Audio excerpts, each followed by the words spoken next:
news, you know, this so very shocked. As someone buy it, you who the any because they making me think say no, me think say a new maybe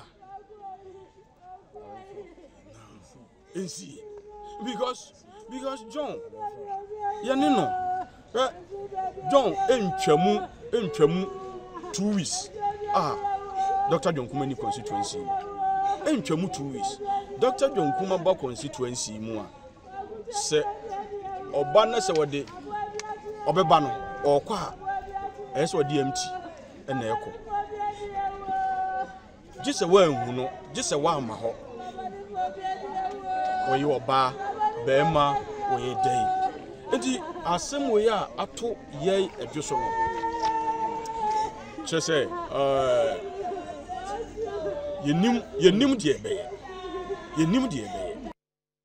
Yes, I've been very regular and consistent with them in all the activities. I am there, and I am also a coordinator and a delegate just like them.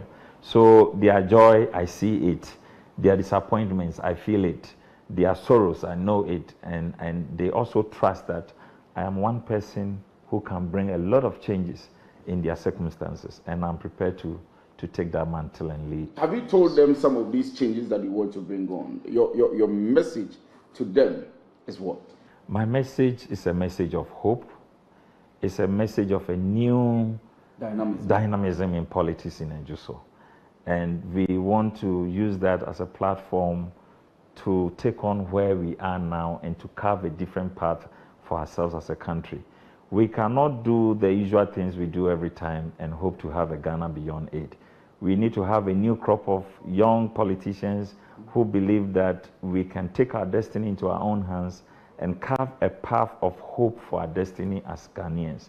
And I am prepared to lead that from Ejuso and help Ghana see a different leadership altogether. How many delegates do you have in the constituency? How many of them are you going to get? What's your percentage of win that you're projecting? We have 750 delegates. Wow, that's a huge one. It's quite a very big. huge one. Yeah, it's quite big. At the moment, about 500 of the delegates have pledged support to me, and I trust that they will deliver. 500 out of the 700, that's over 70%. Yes.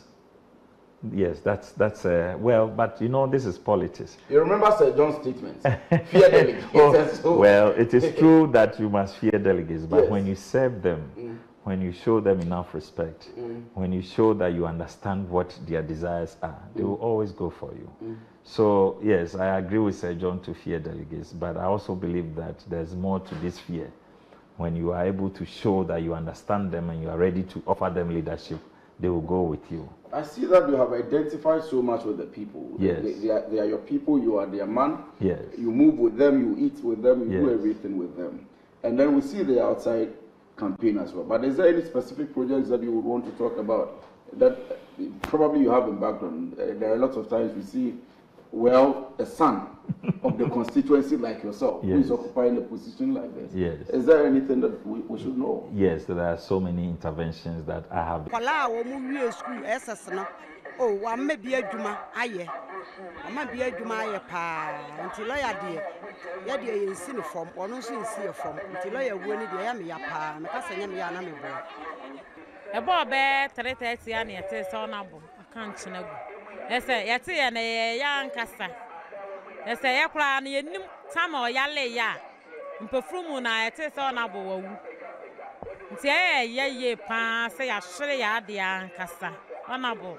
Baby will be Uncle Pon Fanicla and see ye, and my Donaso, as a baby ama, 1 moment year Jumaya and your Jumaye. And then they are warrior teen is saying until I didn't find the class and see a baby. I didn't find this year Abraham cooking. That the archie has your cotonwa. Yanya, and the papa be aye.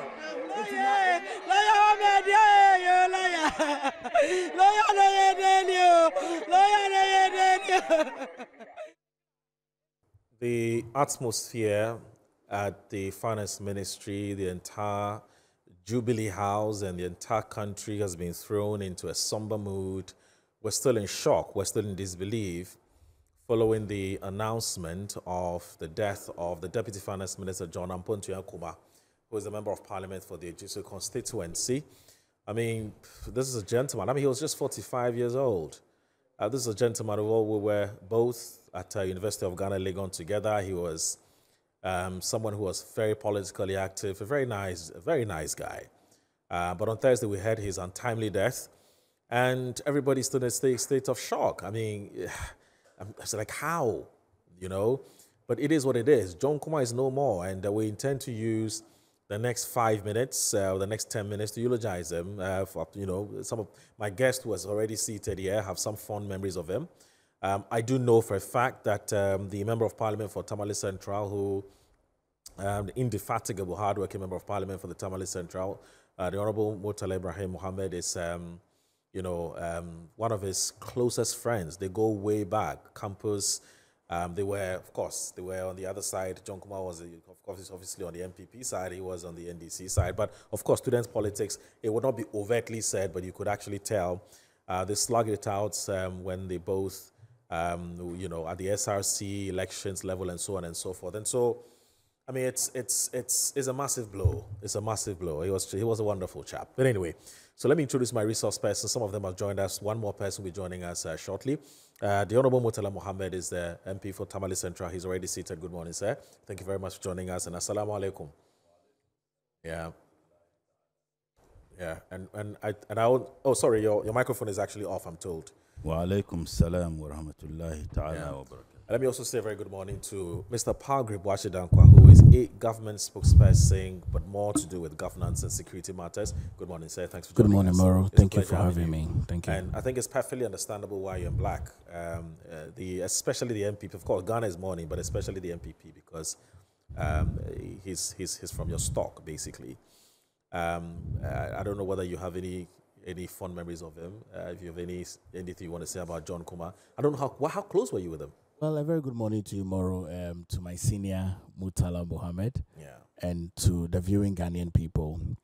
My first condolence and commiseration to the Honorable Dr. John KUMAH's family, wife and children, church and community and constituency. You know that the Honorable Dr. John KUMAH first was a party communicator. Right. And so as part of the communications team, we engaged up close. And then when he became Deputy Minister for Finance, each time the president has to present his budget, there would be a pre-party comms analysis. And the Honorable Dr. John KUMAH would be the one that would meet the party communicators and walk us through some of the policies and taxes that are coming in the budget to be read on the floor of the House. And also as an alumni of NIPS, Nobel International Business School, I serve as the alumni organizer. And so we engaged on that front as well, because that's the school that I'm in, where he did his doctoral and where I'm also doing my doctoral. And my public defense is on Monday. And so we have a lot of memories of the Honorable Dr. John KUMAH. It's a very, very big blow to the New Patriotic Party.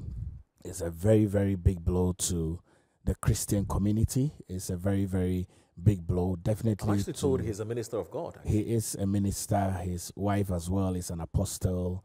It's a big blow, and I'm very certain that it will be a major blow to the Ministry of Finance, where he served as a deputy minister, a rising star, a lawyer, a businessman, a pastor, a deputy finance minister, a legislator. It's very difficult. I can't get my head around it. When I wake up every day, I'm like, John KUMAH. I mean, every day I'm like, John KUMAH. You know, one would have wished that at least he was either ill for a longer period of time and prayed for recovery, but this is not good. Did you know he was unwell? I didn't know he was unwell. I didn't know he was unwell. I mean, every now and then. When was the last time you spoke to him? It's been a while. Yes. Every now and then, there's a young man that is close to him. He's called Alpha. Okay. I mean, so every now and then, when I see Alpha in the office, I'll just find out how is the Honorable Dr. John KUMAH doing, because you recall that in the lead up to our flag bearer declaring who the running mate is. His name has come up, other people's names in different quarters. True. So every now and then I would meet up with some of his team, and then I'll jokingly say, "How is he doing? How is he doing? Is everything okay?" You probably should have added, "It is possible." Yeah, of course. I mean, every now and then, I mean, when I meet them in the corridors, I'm like, "How is he doing?" So I always would ask Alpha, "Is it still on?" You know, that's like I always say, "Alpha, is it still on?" He say, "Yes, we're praying." You know, but I never got wind that he was unwell. I never got wind that he had gone to Germany for medical attention or gone to India. I never got any of those at all. But it's really, really, really sad that he's had to go through such a difficult process and finally give up his life. I can imagine how difficult it is for the wife who was there, because I'm told that when the ambulance was in transition from Ejoso into Accra, the wife was there. And so when it got very serious and they got to Suhum, they needed to get to the nearest hospital in Suhum, and he gave up his soul to the Lord. It's a very, very sad ordeal. And if you look at the constituents who are trooping into the home and crying and wailing, and for one who was acclaimed as a first-time MP and wasn't contested in the previous primaries, you can clearly see how well he's loved by the constituency. And so this is a very, very big blow. And Ejuso is not a small constituency. It's a very, very big constituency. It's a stronghold of the New Patriotic Party. And so, as you see, you're shedding. And we pray and hope that when whatever is done, these issues should not repeat itself. However, the claims come out. But I'll bring in Murtala. I mean, Murtala has a special story to tell about his relationship with John Quinn, and I want viewers to pay attention to this. But before I get to him, I mean, you belong to a lot of MPP WhatsApp platforms, and I'm sure that this conversation is already taking place on these platforms. What's the talk? I mean, we've heard all kinds of things about the fact that he was killed. He didn't die. And there's all kinds of talk about last year during one of the vice president's tour in the northern region. He was there, John KUMAH was there. And, you know, in their hotel, somebody, I mean, I don't know who the person is, somebody brought them some confirm and they ate, and, you know, and it created all kinds of medical challenges for them. Not just him, but the Ashanti Regional Chairman and some other persons as well. I don't know how alive this conversation is on some of your platforms. And what's the thinking? I mean, are people more tilted towards the belief that he was killed, or people just feel, look, hang on a minute, you know, well, let's get to the bottom of this and so on? Nuclear and extended family. I lost my mom. True. I lost my mom's brother, my mom's sister, my stepbrother, and a cousin. So 5.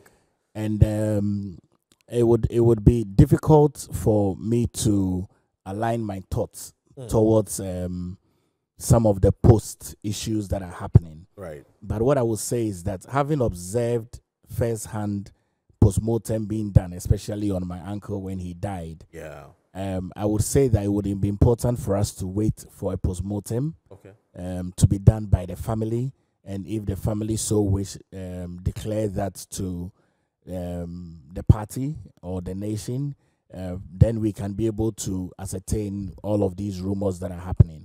But for me, I don't think that I would want to pay close attention to it. Double in that kind of conversation. That. I mean, because then, yes, it's of the dead speak no evil. It's a very difficult issue that has happened. Right. It's important that we are mindful how we hold the conversations and the dignity that must come to him and to the family as well. We must respect that and revere that. And I would really just wish that people that are purporting such thoughts should be restrained, should give a lot more reverence to the immediate family, because this is a human life that is lost. 45 years old, young, vibrant, energetic, with a bright future. Even if God blesses him with another 50 years, that's like 95. And yes, you don't know what you would get. Right. And so this is a young man who was rising up. And so what happens to the next 50 years of his life that he's not alive, with his children that he has, 6 children and a wife, and the community, the constituency, the country is going to forever be on our hearts, and so we should be mindful and the kinds of comments we make. Exactly. It's just that the wife herself, when the media went to her house, one of the things she kept saying was, "No, they've killed my husband. They've killed." So clearly, this is not somebody who believes that the husband died a natural death. I mean, she's somebody who believes that the husband was killed.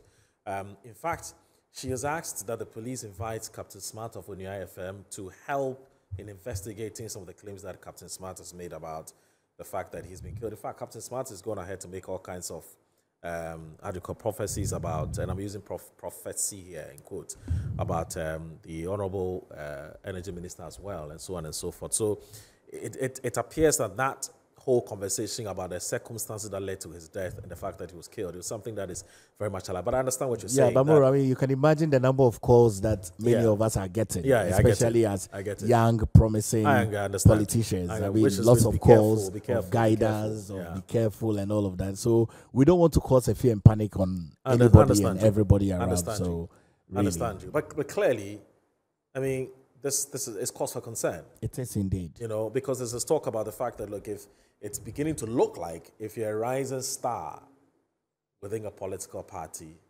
you become a target. We just need to pray for grace. That's fine. I get that. I think I get that. I totally understand you. Honorable, I'm not sure 2 hours is more than enough to tell the story between you and John KUMAH. It's a very rich one, but I'm sure you try and, as much as possible, and tell us briefly the kind of relationship you have with him. First of all, where were you? When did you hear the story? How was your reaction? Before you go ahead to tell us what kind of relationship you have with him. Well, Muru, I am completely sad this morning, and I'm sad because before I left home for this program, I got a terrible news of departure of a brother of mine. I call him a brother because he was my childhood friend. We grew up together. We used to call him Zoology. He's called Hamza. Okay. Interestingly, he's also the senior brother to my constituency chairman. Okay. And also the kid brother to Dr. Nash, the former governor Central Bank of Bank of Ghana. And we were very close. We were in in Ghana school together. We virtually grew up, and where I was, our family house, there's one house, Alaji. Okay. So I've known him for long, before I even got closer to Dr. Nash and also to his kid brother, with whom I have had a long, history and life in my politics. The last time I met Hamza was at the Central Mosque at East Legon. In fact, we've been meeting there. Okay. Often I pray there, particularly on Friday, if I'm not in Parliament. Usually that is where I pray. There's this Libyan mosque closer to ANC, just behind ANC. That was the last time we met. Okay. This morning, my chairman called and said he was at the airport, and this also happened. My condolences, goes to Dr. Nash and Brofuzi. And it happened this morning? I think last night. Oh, last night. Wow. So from here, I have to go to Kolebu straight. Muslims, we certainly he'll be buried. Will be burying ASAP this morning. So my condolences to Dr. Nash, Brofuzi, the sisters, and most importantly, my constituency chairman FK, and the entire family. For me, it's a loss to me because this is very personal. Yes, very personal. So, Moro, again, let me extend my profound and sincerest condolences to the wife of my good friend, Honorable Dr. John KUMAH, to the mother, the family, the close, family members, and of course, his constituency. John and I have a long history. And I say long history because we started our politics together. We were all in student politics. First and foremost, we were the same year group. Myself, Honorable John KUMAH, Shamima Muslim, our friend at Joy, Samson Ladi, Ayenini, Koshigan, who happened to be a lecturer of law, Albert Koshigan. He's a lecturer at UPSA. UPSA. And many of our colleagues, most of them, I can't mention their names, but those of them who are in politics today. At the time when we were in Legon, Honorable Arnold Domprey and Co, I think were in Cape Coast. I mean, this was our generation. It was when we moved, then Honorable Okujeto and Co also came up. We took over from, you know, Honorable Haruna, Honorable Adam Mohammed Amin, Anta, the current Minister for Finance, and Dr. Mustafa. And from the north, those of us, they all taught me anytime they were. And one also went to the university, also teaching in that manner. So that generation of young people engaged in politics, myself and John Kumah were in the same hall. My first encounter with him was when we organized debating club in the Legon Hall. I was in Legon Hall with him. On your colleague at City FM, Bernard Avle. Bernard was our 1 year junior. Right. And then we were in the same hall. And I remember we debated on the unjustifiable and criminal invasion of Iraq by America, supported by Tony Blair, who I think is a war criminal, ought to be prosecuted and convicted. And then they were pro-war, and I was against war. Several years later, I told Bernard Avle that I have been vindicated because the war was as a result of Pact of Lies. Right. When we had the first debate, John also came on, and we were close. In fact, I virtually agreed with John. We agreed with each other on every single matter as far as student politics was concerned. So in Legon Hall, we were elected to the Legon Hall Congress the same day. We were elected to the General Assembly, that is the parliament of the university, and the Congress is the parliament of the hall. We were elected the same day at the General Assembly. I remember in my second year, I was impeaching my JCR president for chopping students' money. I use the word chopping because that was the description we gave to it. They squandered a lot of money of students. And interestingly, the gentleman I was impeaching was a friend to John KUMAH and Co. Yeah. You know, in fact, he was a friend to John KUMAH's friend. So they were aligned. Right. I remember lawyer Martin Kwebu.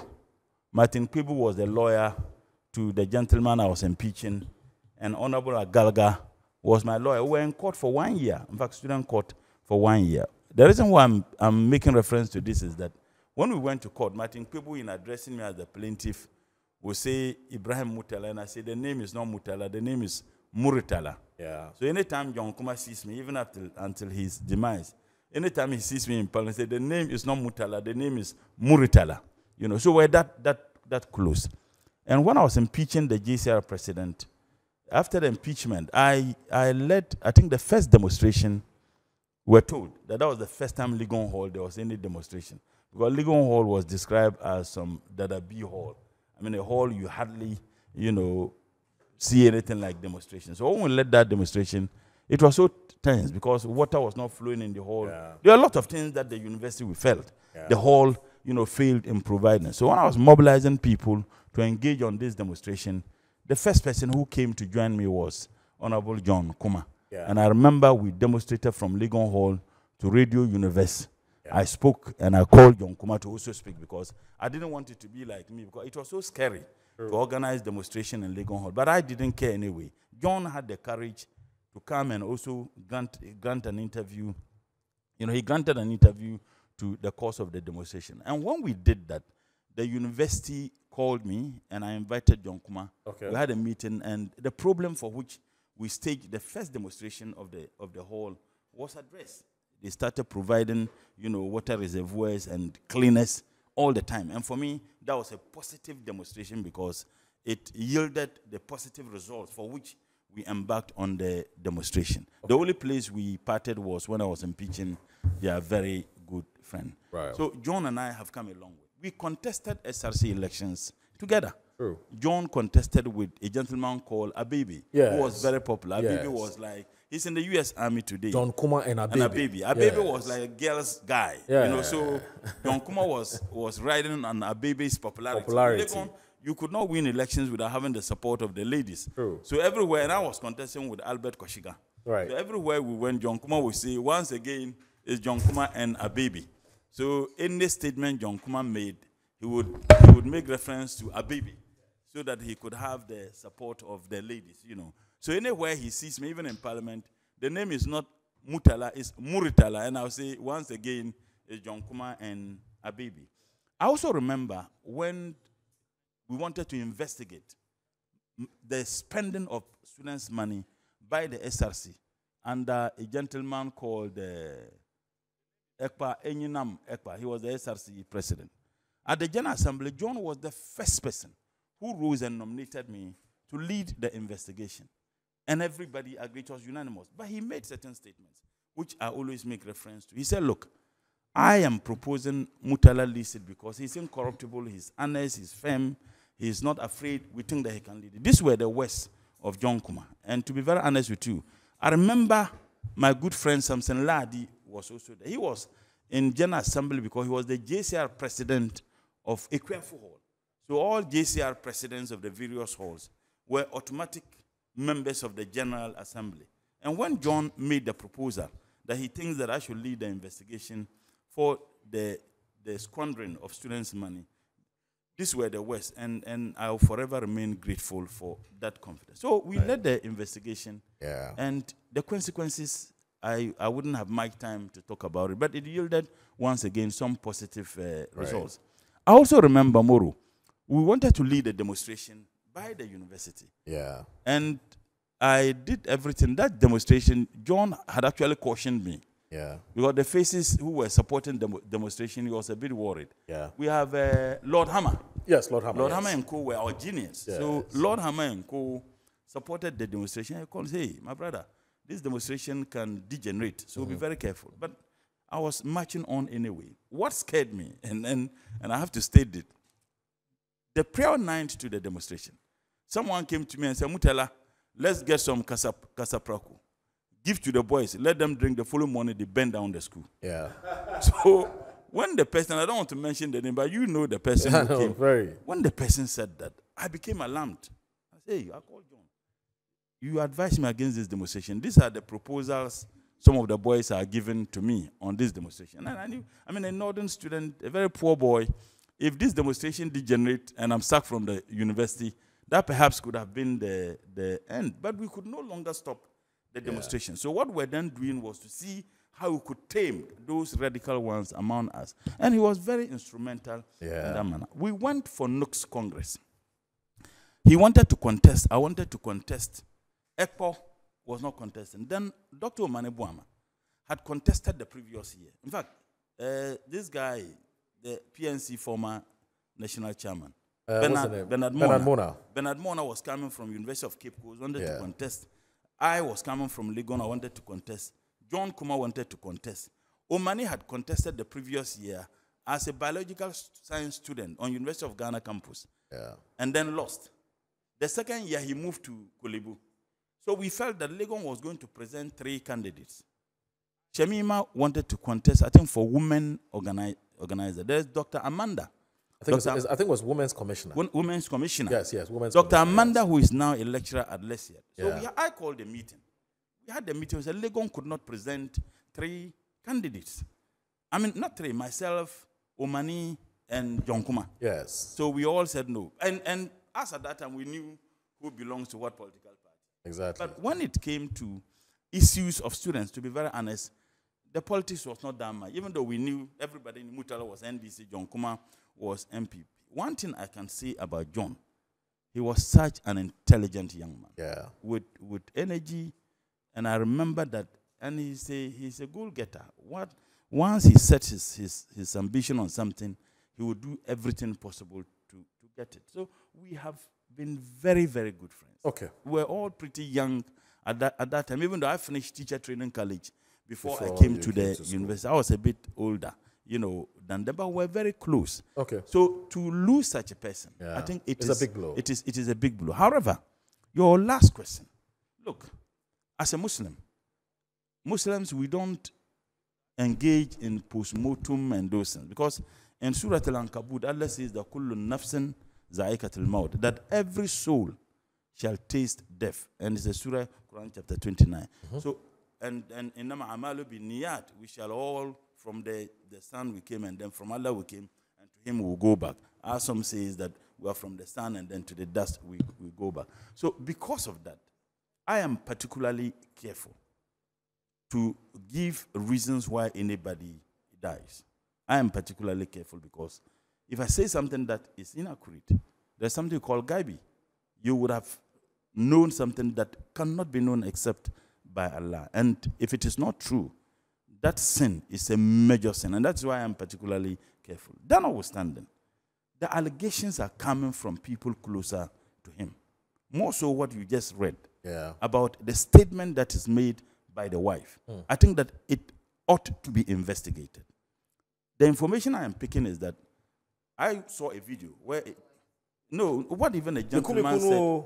What a gentleman said that they ate meat, guinea fowl. The understanding is that it wasn't served by the hotel. I don't think that they serve. But who brought that meat? I think that it can easily be investigated. We need to know who brought that meat. And the reason why, I've stated my position as a Muslim, but the reason why it is important, so it serves as a deterrent. Because we never know. Because you're all endangered species. If indeed someone did that, what is the guarantee that that person may not be, or those people, or those group of persons may not be out for other people? Look, one could say that a monkey has no business in the playgrounds of dogs. But this one, it is not about monkeys' playgrounds or dogs' playground. It is about life. More so about life, equality. Let's give it to No, it's a life about equality, a life of a citizen. More so, a deputy minister for finance, a young person who has a lot of hope. I listened to that gentleman who says that no one can tell him that this thing has nothing to do with the bid to get a running mate. And he also made another allegation that the current minister for education, that he himself is unwell. Is unwell. Before you go ahead, let me just say that Nanaya Jantua is the former General Secretary of the CPP. She's joined us in the studio. Good morning, madam. Thank you so very much for joining us. My viewers are complaining that these days they don't see you around. I said, well, it's because you've been very busy. It's on. Please go ahead. And what I would just say is that, look, I lost my mom of blessed moment. I was very, very close with my mom. And I remember when I was crying and I was wondering whether there is anything that is more hurtful than losing your mother, because it was so hurtful.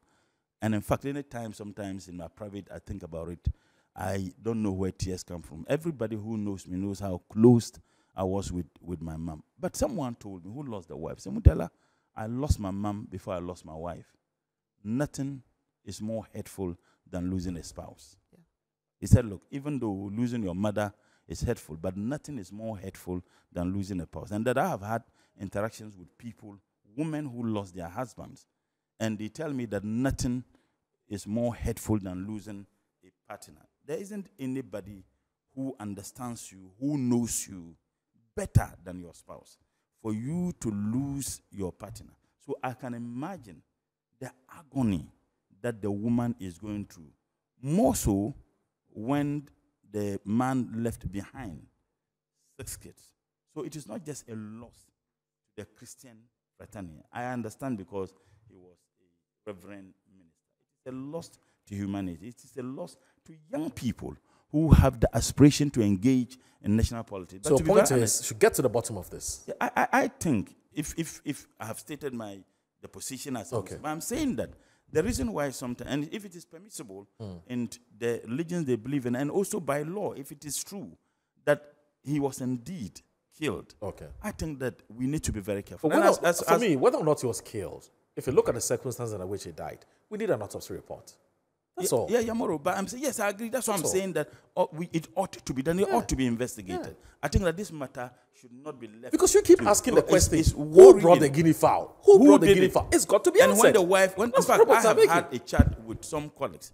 Yes. I won't put it out there. The kinds of conversations they have had with our friend John KUMAH, even before, yes, the kinds of conversations they have had with. He was in Parliament last Monday. Yes. Unfortunately, I didn't. It was Honorable Sohine who told me, look, I met him and I wasn't happy how I met him. So I think that it ought to be investigated. Okay. It's possible that he might not have been killed by any so-called poisoning. It's possible that something could have triggered it. But if it is established, I think that the security agencies have the capacity, if there isn't going to be, collusion or hiding, they have the capacity to investigate, to establish this. More so, when you have a journalist, long before that, who alleged he was going to be killed, that the gentleman was going to be killed. Yes. And if you listen to the allegations made by that gentleman, he Yes. said the target was not only John, Yes. that the target was he mentioned the one of the ministers, the original chairman, yes, and yes, many yes, others. yes, and he said that, look, if anybody is chosen as a running mate, they won't have any problem. But if a particular person is chosen, so who is that person? I think that it ought to be investigated. But you see, it's becoming too many within the MPP. We were in this country when we were also told that Hawa Yakubu, I don't know, but this rumor was there, that Hawa Yakubu was poisoned. There was that rumor that Honorable Bawiredu, there was a lot of rumor. People made that. Rumors could be true, it could be untrue. But they are becoming too many. I am particularly angry about this one because John was a very good friend of mine and genuinely a very nice person.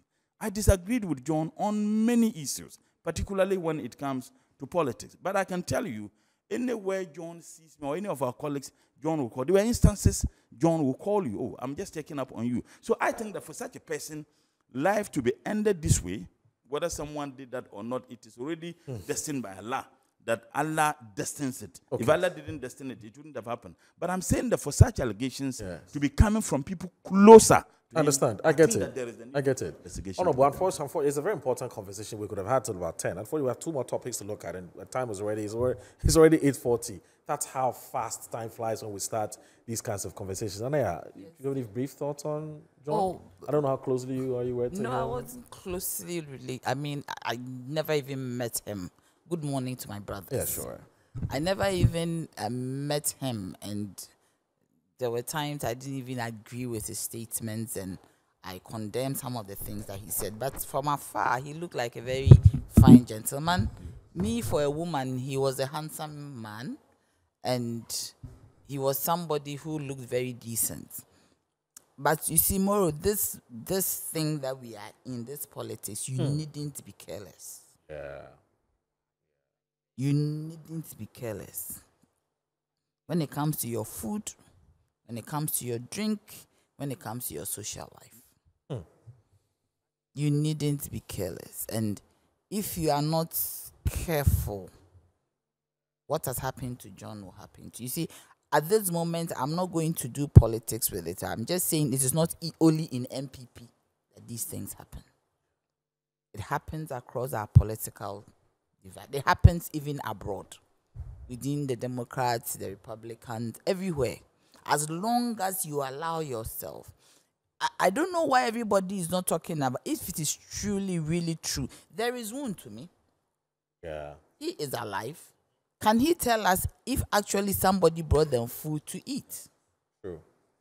So we are able to establish that. We cannot say that he was poisoned. Because you know what? Poison comes in different ways. Even it's possible even the food that you eat has not been preserved well and you can be poisoned. That's true. And this was meat. Do you get me? With this hard economic conditions that we are in, people cut corners. Maybe the food was not preserved well.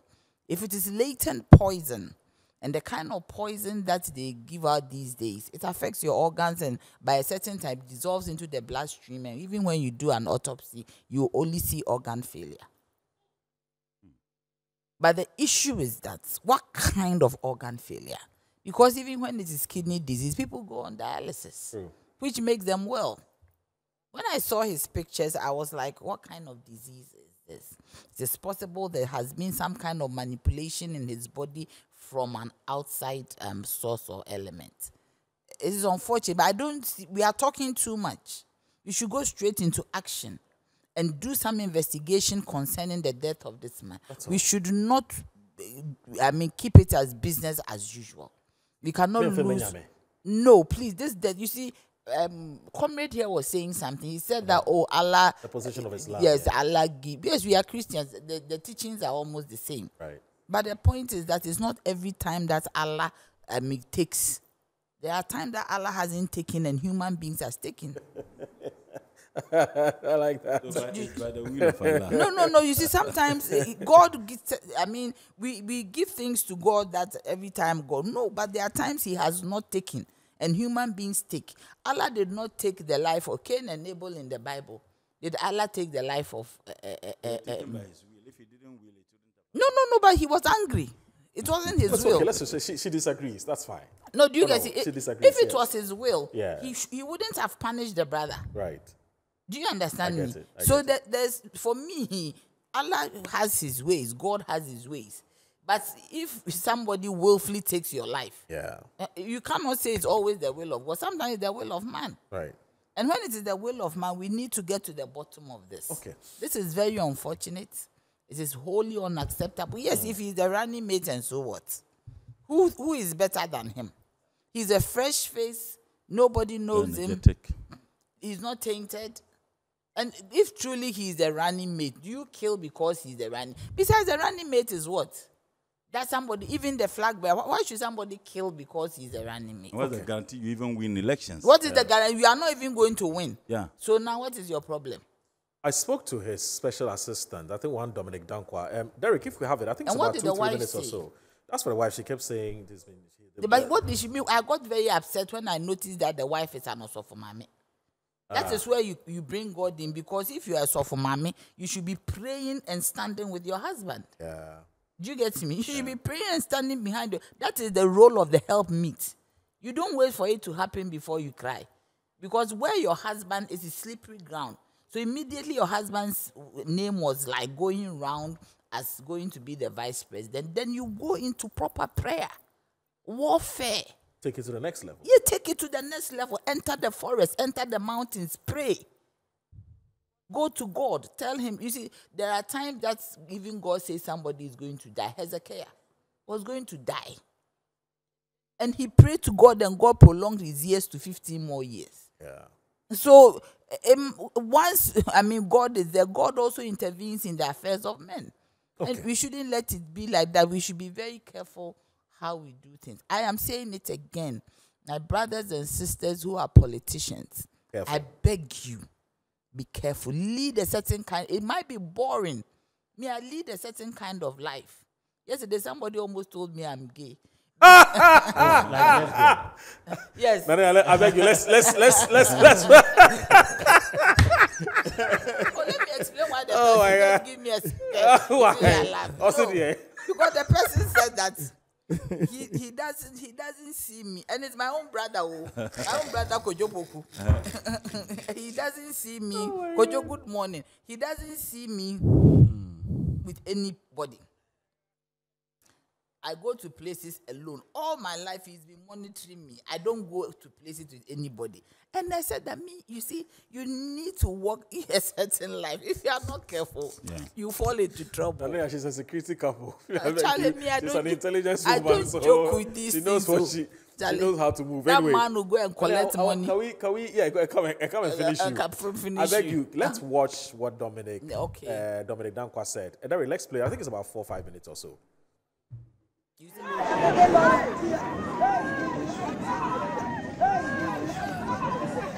The sudden demise of the Member of Parliament for Ejiso and Deputy Minister for Finance, John KUMAH, sent social media into an overdrive with several speculations about his cause of death. Prominent among them was the narrative that the Member of Parliament had been poisoned for political reasons. In an interview with Metro News, the aide to the late Deputy Minister corroborated allegations that the minister had been poisoned and further went on to disclose that the late John KUMAH was one of the possible choices to pair the vice president in the upcoming elections. That is true. That is true. Was poisoned? Yes, that is true. Do we know who did this to him? That I can't say. Do you have any suspicions? No, I don't have anyone in mind. Do you have any idea? But the person who did it knows him myself. I mean, it's an individual. I mean, it's a human being who did that. So he or she knows how he did it, and then he knows why he did it.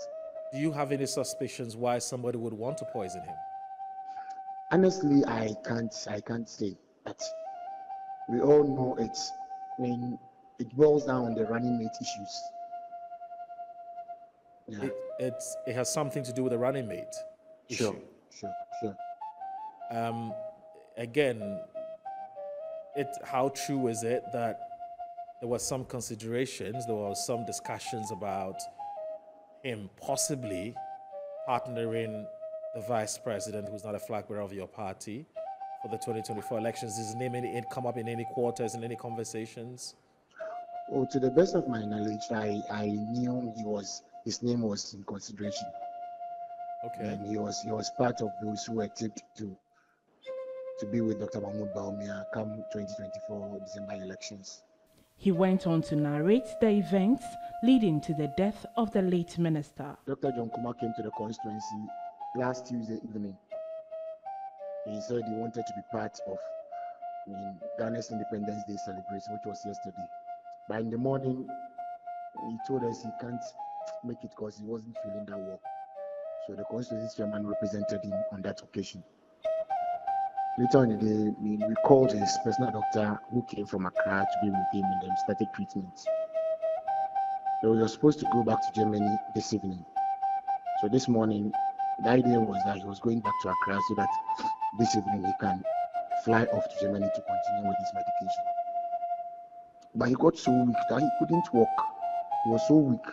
So the doctor directed that, since it's just some weakness, we should just bring an ambulance so that he can continue with the treatment until he gets to Accra and the other health experts there to support in that regard.